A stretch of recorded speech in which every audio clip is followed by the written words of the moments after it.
Bismillahirrahmanirrahim. Assalamualaikum warahmatullahi taala wabarakatuh. Kembali lagi di channel Rifki Akbar Hukum Keluarga, channel yang siap mengawal teman-teman untuk bergabung menjadi keluarga besar dari Mahkamah Agung. Ada yang nanya ya, Bang, kok nggak bisa cetak kartu ujian, Bang? Bang, kok masa sanggah itu apa sih, Bang? Kok aku nggak ada kayak masa sanggah gitu? Nah, itu sampai kapan sih, Bang, masa sanggah itu? Nah, ini untuk ngejawab, nanti aku kasih lihat ya di videonya ini contoh kena Pak siapa aja yang bisa menyanggah itu siapa aja. Terus kapan bisa cetak kartu ujian gitu ya. Jadi ditonton sampai akhir lah biar nggak ada misinformasi. Oke, yang pertama, Kak, masa sanggah itu apa?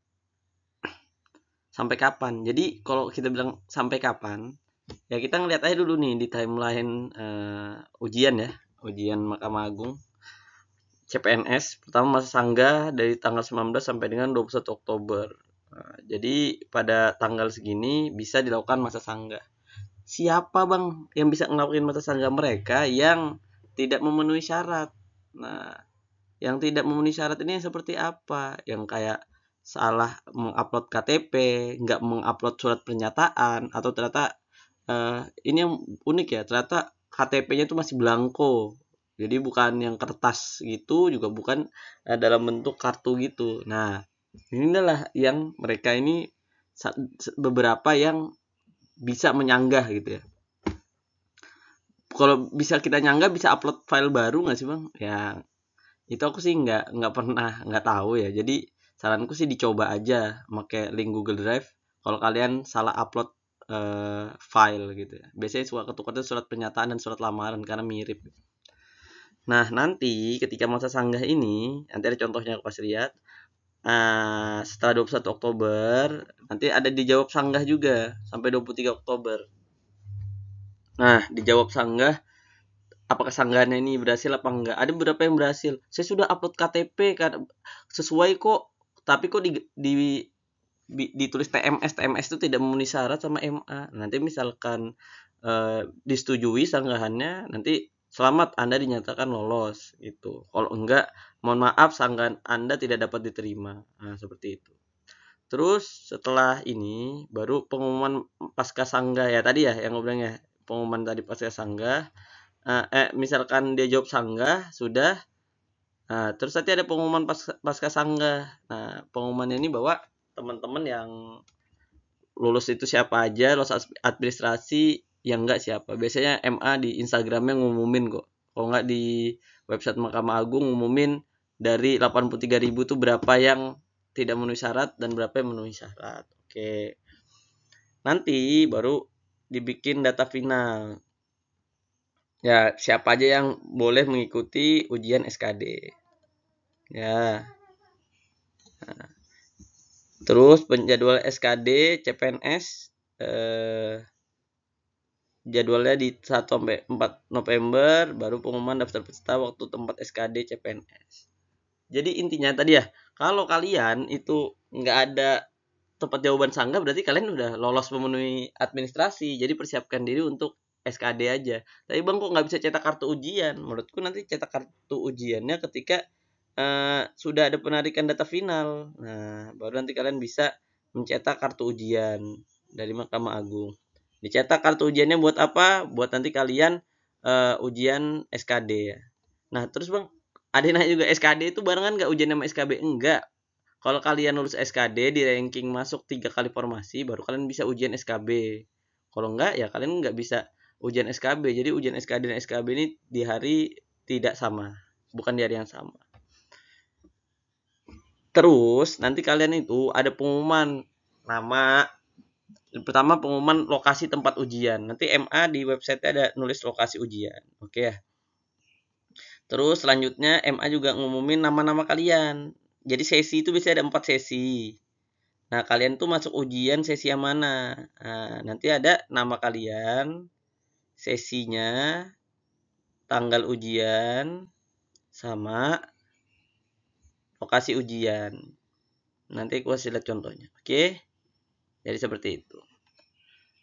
Nah, kita lihat ya. Nih, seleksi administrasi ya. Mohon maaf Anda tidak lolos tahap administrasi karena belum memenuhi persyaratan. Nah, kalau ini adalah, ini kenapa ini? Surat lamaran yang diajukan tidak ditandatangani. Kalau ini EKTP-nya tidak sesuai gitu ya.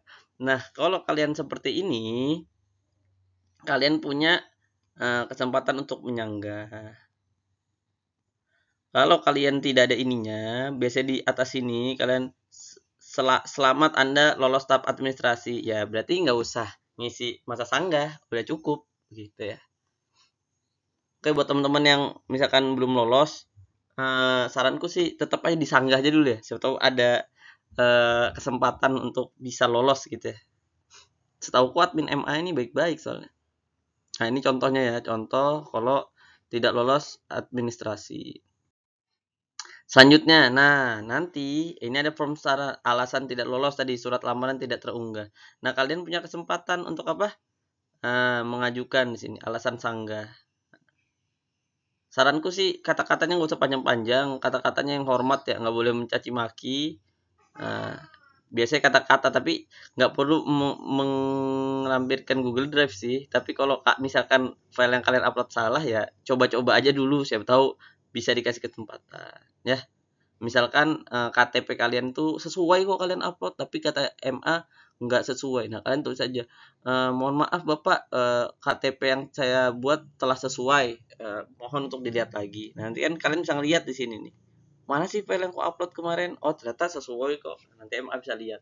Kalau memang sesuai, kalian bisa lolos ke tahapan selanjutnya. Jadi jangan pesimis dulu kalau kalian dikatakan tidak lolos, masih ada kesempatan kok. Kecuali nanti pengumuman data final untuk ujian SKD muncul nggak ada nama kalian, nah baru kalian nggak bisa. Tapi kalau masih bisa menyanggah ya sanggah aja dulu lah. Itu simpel. Jangan pesimis duluan, jangan ya udahlah aku kesalahan aku. Jangan menurutku. Optimis aja dulu gitu kan. Nggak ada yang nggak mungkin. Oke, sampai kapan sih nyanggah ini? Nih, di sini ada nih. Sanggah dimulai tanggal 19 Oktober 2023 pukul 00 sampai 21 Oktober tanggal 23 59. Jika melewati tanggal berikut Anda belum mengajukan sanggah, maka maka dianggap tidak mengajukan sanggah. Nah, oke. Nanti kalian, kapan sih Bang pengumumannya Bang? Nah, nanti kalian nih bakal ada seperti ini. Ya, ini tahun 2021 ya. Jadi lampiran jadwal dan lokasi pelaksanaan SKD CPNS Mahkamah Agung tahun 2021. Nah, nanti ada nih nama lokasinya, Mandiri BKN Provinsi Aceh. Titik lokasi di mana? Politeknik Aceh. Ada alamatnya juga, tanggal pelaksanaannya juga. Ya, kalian benar-benar pantau. Tapi ada kemungkinan berubah juga tanggalnya. Kenapa? Karena mungkin ada sesuatu hal, jadi teman-teman harus update di website Mahkamah Agung ya. Nah, seperti ini kelompok sesi A. Nanti kalian lihat betul-betul alamatnya ini. Nah, sudah sesuai apa enggak saranku ketika sudah muncul gini, kalau kalian memang di daerah situ, rumahnya misalkan di daerah Kota Banda Aceh ya mampir-mampir aja ke sana, cek-cek tempat, oh nanti lokasi ujiannya di sini. Biar nggak menjelang hari H kalian baru nyari tempat ujian. Dan selanjutnya, nah ini ya, nanti ada lokasi ujiannya Aceh, hari tanggal ujiannya Kamis, misalkan 23 September 2021, sesi 2. Ada waktu registrasinya. Jadi sebelum itu ada waktu registrasi, ini 1,5 jam. Pastikan kalian datang di jam 9 gitu ya. Jangan lupa bawa makanan, karena 1,5 jam tuh nunggunya lumayan lama. Nanti keburu lapar atau keburu pengen pipis, boleh izin sih kalau masih dalam waktu registrasi. Ya, nanti ada nomor urut 1 sampai 29. Nah, nanti ada waktu ujiannya. Ujiannya itu 110 soal, waktunya 100 menit. Ya. Jadi teman-teman nanti ada namanya ini, tanggal 23 September, sesi 2, nomor peserta, namanya siapa, jabatannya apa, formasinya apa. Berbarengan nggak Bang seluruh Indonesia? Seluruh Indonesia nggak berbarengan. Jadi beda-beda. Makanya aku bilang kalau untung berharapnya kalian doa, kalian ujiannya terakhir. Biasanya kalau ujian terakhir tuh bisa nemu soal-soal di spill soal-soal dari peserta sebelumnya gitu. Jadi kalian bisa lebih siap dibandingkan yang lain. Ya. Jadi seperti inilah gambaran nanti ke depan kalau kalian yang belum sabar nanti apalagi sih setelah masa sanggah kok nggak ada info-info sih dari Mahkamah Agung. Jadi seperti ini. Jadi tahapannya masih ada mereka yang masih menyanggah, nanti sanggahannya ditanggapi, setelah sanggahan ditanggapi baru nanti ada pengumuman resminya siapa aja yang lolos ke SKD, setelah siapa aja beberapa jumlah yang SKD baru ada tempat waktu ujian. Jadi seperti itu tahapannya, ditunggu aja sambil kalian belajar. Oke, nanti buat temen-temen saranku ya, tetap ya aku bilangin ya, kalian persiapkan SKB sejak dini. Kenapa sejak dini? Karena SKB ini soalnya umum, luas banget, jadi kalian akan kesusahan kalau belajarnya nanti setelah pengumuman SKD diinfokan ya. Jadi kalau kalian optimis banget dari tryout SKD kalian telah mengerjakan poinnya 500 atau 480, saranku sih belajar SKB sejak dini.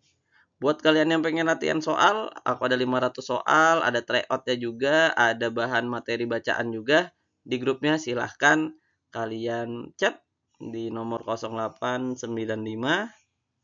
04 73 72 71. Nanti aku kasih tahu gimana cara daftar kelasnya. Nah, dan semoga kalau kalian belajar dari sekarang, kalian bisa lebih maksimal untuk mempersiapkan diri mengerjakan ujian SKB. Wassalamualaikum warahmatullahi wabarakatuh.